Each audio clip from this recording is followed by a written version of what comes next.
Without the proper trust set up, a vulnerable person could not just be left worse off but actually destitute. As you can see, protection is extremely important to ensure their safety. So we'll reveal who would be classed as a vulnerable person, what a vulnerable person's trust is, and exactly how you can use it to protect your assets. Plus a little bonus tip at the end.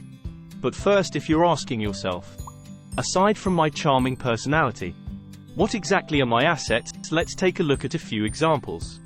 We'll start off with a big one. My house. Yes. How about my car? Definitely. Even though it's on finance? No. Generally, any property, including savings and investments, owned by the person who died is considered an asset. The operative word here being owned.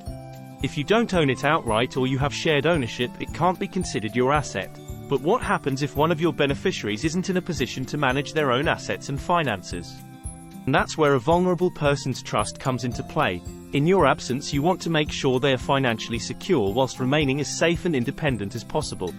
So rather than leaving their inheritance directly in your will, you place it into a trust.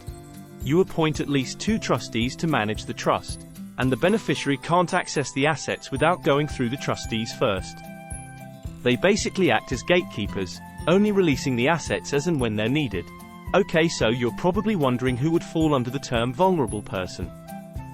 It has quite a broad range, but it's designed to cover the people who either aren't able to physically take care of themselves independently, or have the mental capabilities to do so, and includes people like someone who is unable to manage their finances because of a mental health condition, as covered in the Mental Health Act 1983. This includes things like Alzheimer's and autism. We have a link in the description below to see the full list.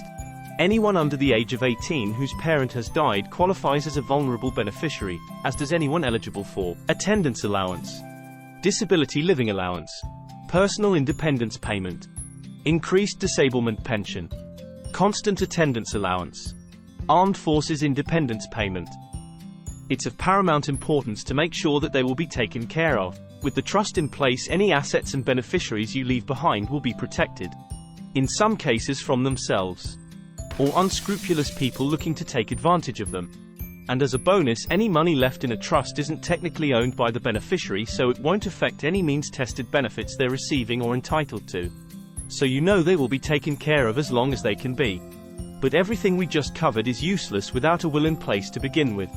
And we explain how to set one up and why you should never just write one on your own in this video here.